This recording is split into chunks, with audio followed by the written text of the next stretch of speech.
The park was busy that afternoon. Kids were playing on the swings, parents were sitting on benches, dogs were running around. And in the corner, near an old tree, something bad was happening. 3 big kids, teenagers, were standing around a smaller boy. He looked about 11, maybe 12. His backpack was on the ground, pages from his notebook scattered everywhere. One of the teenagers kicked dirt at him. The boy didn't say anything. He just stood there, looking down. He wasn't crying, wasn't yelling, wasn't fighting back. He just wanted them to leave him alone. But they didn't. "Where are you going?" one of them said, stepping closer. The boy tried to pick up his backpack. Another teenager shoved him, not hard, but enough to make him stumble backward. The boy caught himself, still didn't say anything. People walked by, adults, parents with kids, someone walking a dog. They looked, but nobody stopped. Nobody said anything. The teenagers laughed, like it was funny. One of them pulled out a phone and started recording. "Say something," the teenager said, pointing the camera at the boy's face. The boy looked at the ground. His hands were shaking a little. And that's when something changed. Across the park, sitting on a bench by himself, a man stood up. Not running, not yelling, just standing. Black jacket, calm face, watching everything. He started walking toward them. Slow, steady, like he knew exactly what he was going to do. The teenagers didn't notice him yet. They were too busy laughing. But the small boy saw him coming. And for the first time in 10 minutes, he didn't look scared anymore. His name was Ben. He came to this park almost every day after school. Not to play on the swings, not to run around with friends. He came here to be alone. He'd sit on the same bench under the big oak tree, the one nobody else seemed to want. Sometimes he'd draw in his sketchbook, dragons, spaceships, superheroes. Sometimes he'd just watch the birds. He'd bring crackers and break them into tiny pieces. The sparrows would hop closer and closer until they were eating right next to his feet. Sometimes he'd read, fantasy books mostly, stories about kids who went on adventures and saved the world. He liked the park because it was quiet. At school, kids were loud. They asked too many questions. They wanted him to talk more, be different. But here, he could just be. At least, that's how it used to be. The Bullies, those 3 teenagers, they noticed him about 3 weeks ago. At first, it was small stuff. They'd walk by and laugh, make jokes he didn't understand. Then one day, one of them knocked his book out of his hands, said, "Oops," like it was an accident. Ben picked it up, didn't say anything, hoped they'd get bored and leave. They didn't. The next week, they took his sketchbook, flipped through it, made fun of his drawings. "What's this supposed to be? A dog?" "It's a dragon," Ben said quietly. They laughed harder. Every day after that, it got a little worse. They'd show up right when Ben arrived, like they were waiting for him. They'd stand too close, block his way when he tried to leave. One time, they dumped his backpack out, his books, his pencils, everything scattered on the ground. Ben picked it all up by himself. Nobody helped. And here's the thing that hurt the most. Other people saw it happen. Parents, older kids, even the ice cream truck guy. They'd look, then look away. Like if they didn't pay attention, it wasn't really happening. So Ben stopped telling anyone.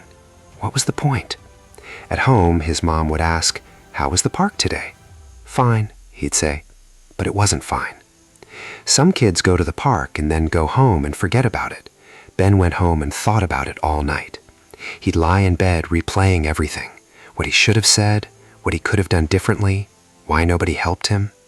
He thought about not going back to the park. But then where would he go? School was hard. Home was lonely. The park was supposed to be his safe place.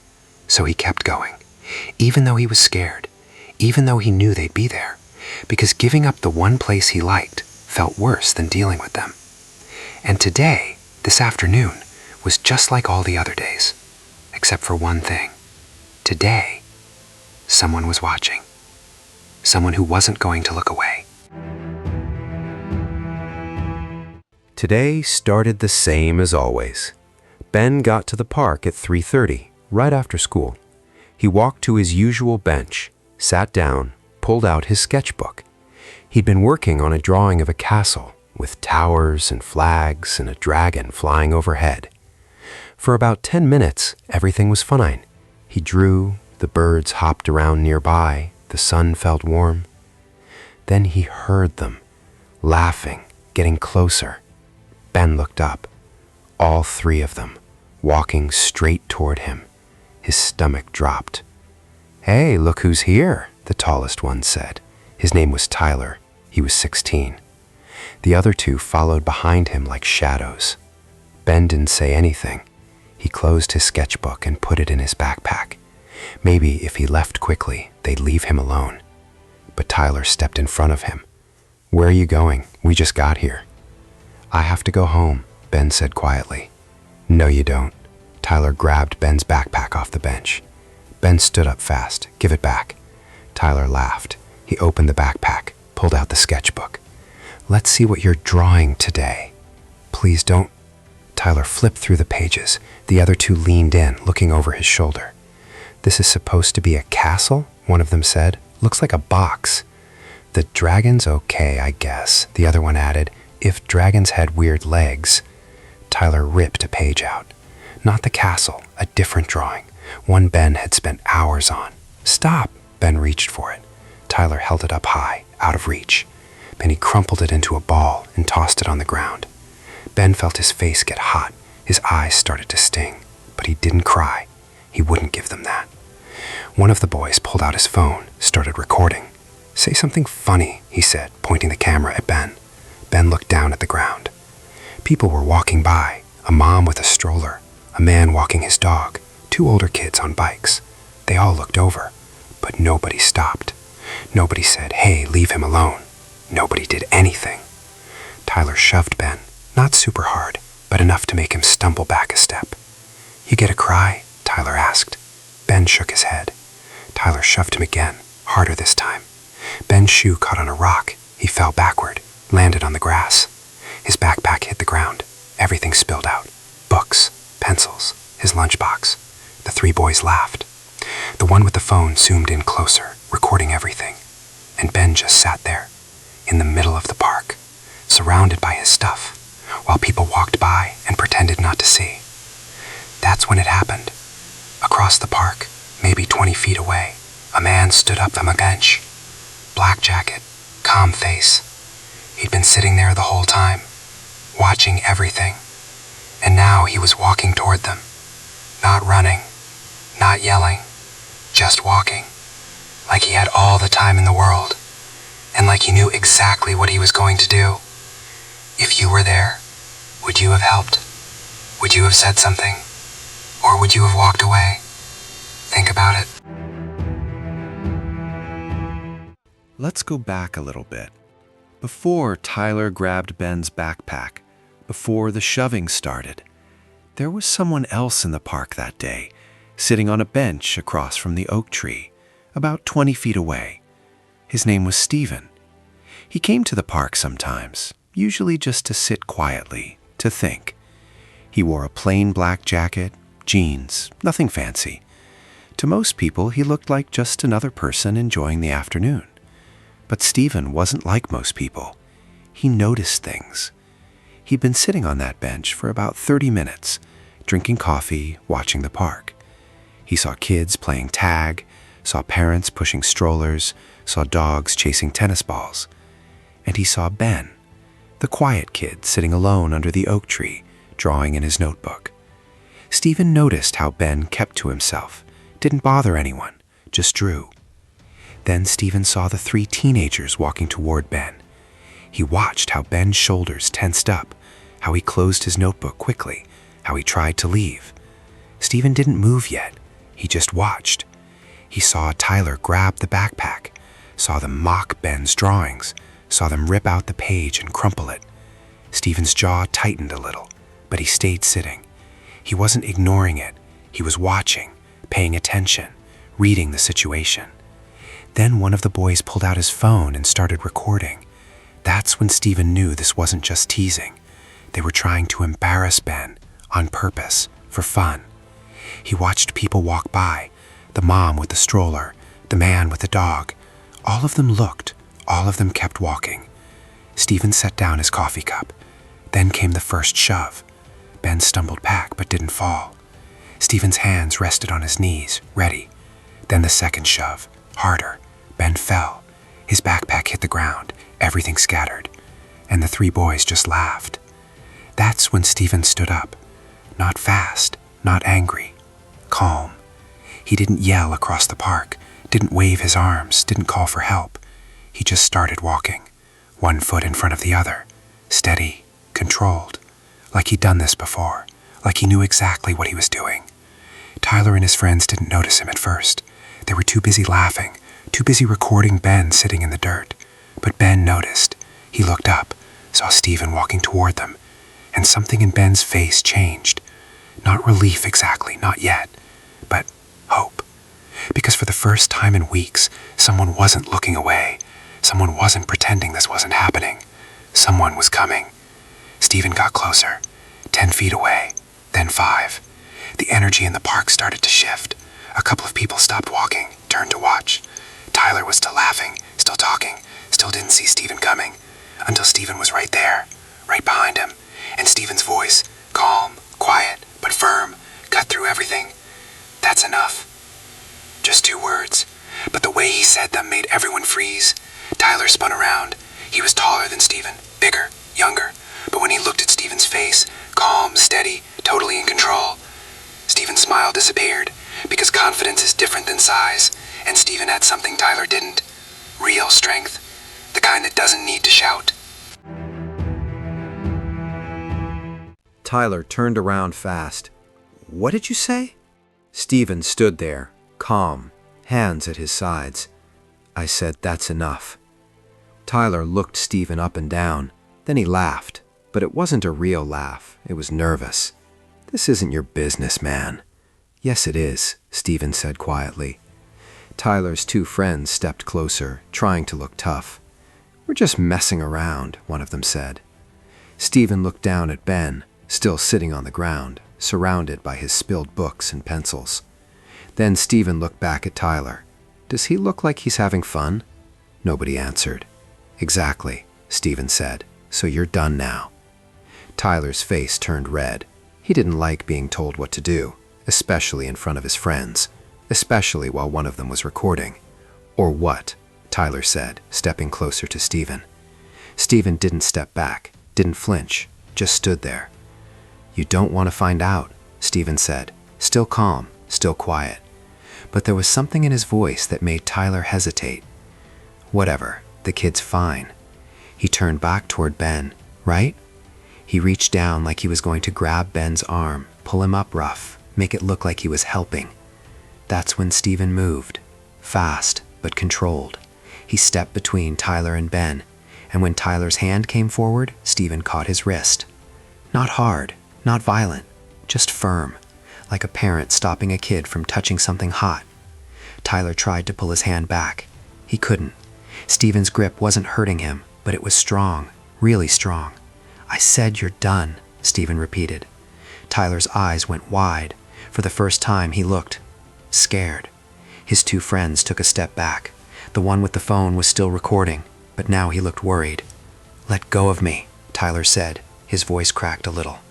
Steven let go. Tyler stumbled back, rubbing his wrist. "You can't just—" "I can," Steven said, "and I will. Every time." More people were watching now. The mom with the stroller had stopped. She pulled out her phone, started recording too. The man with the dog walked closer, stood nearby, just in case. 2 park security guards appeared in the distance, walking toward them. Tyler saw them. His face went pale. "So stupid," he muttered. "We weren't even doing anything." "You were," Steven said, and everyone saw it. He pointed around, at all the phones, at all the people watching. Tyler looked around, realized he wasn't in control anymore. His friends were already backing away. "Come on, let's just go," one of them said quietly. Tyler looked at Steven one more time. Steven just stood there, calm, waiting. Tyler turned and walked away, fast. His friends followed. They didn't run, but they wanted to. The park went quiet for a second. Then Steven turned around.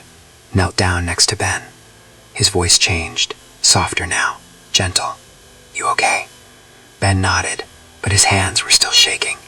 Steven started picking up Ben's books, his pencils, the crumpled drawing.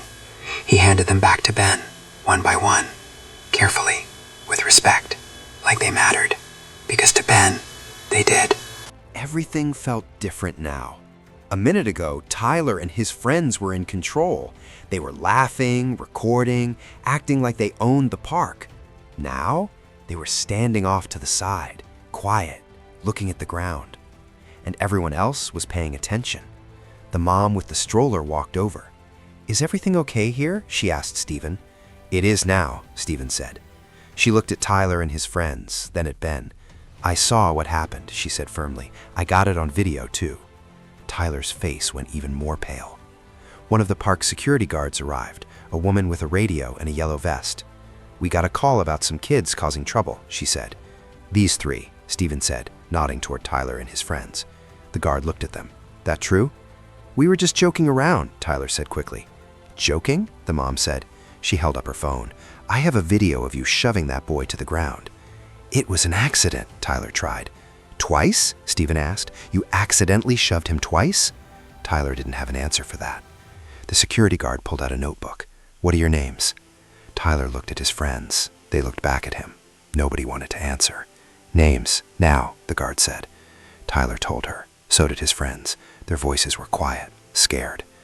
"I'm calling your parents," the guard said, "and the park director is going to want to talk to you." "We didn't even hurt him," one of Tyler's friends said. Steven turned to look at him. "You ripped his drawing, dumped his backpack, recorded him while he was on the ground, laughed at him." Steven's voice was still calm, but now it had an edge. "Just because you didn't hit him doesn't mean you didn't hurt him." That line hit hard. Even Tyler looked down. More adults had gathered around now, watching, listening. The man with the dog, a dad with his two kids, a teenager on a skateboard. All of them saw what happened.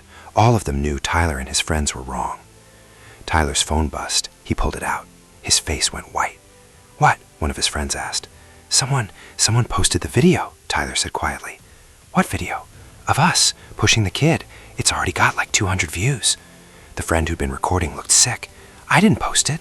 "Someone else did," the mom said. "I saw 3 other people recording." Tyler looked around the park, at all the faces watching him, at all the phones pointed his direction. This morning he thought recording Ben would be funny.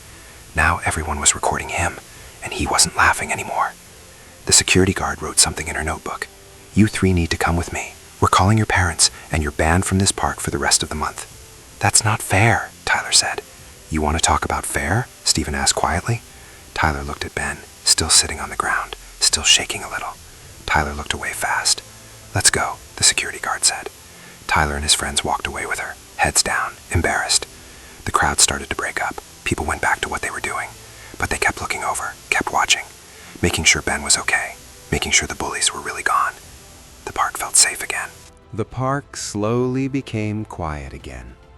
The 3 older boys walked away, no longer laughing. They didn't look strong anymore. They looked unsure. The crowd that once stayed silent was now watching carefully. The young boy stood still for a moment. His hands were shaking a little. Not because he wanted to cry, but because when you feel scared for a long time, your body doesn't calm down right away.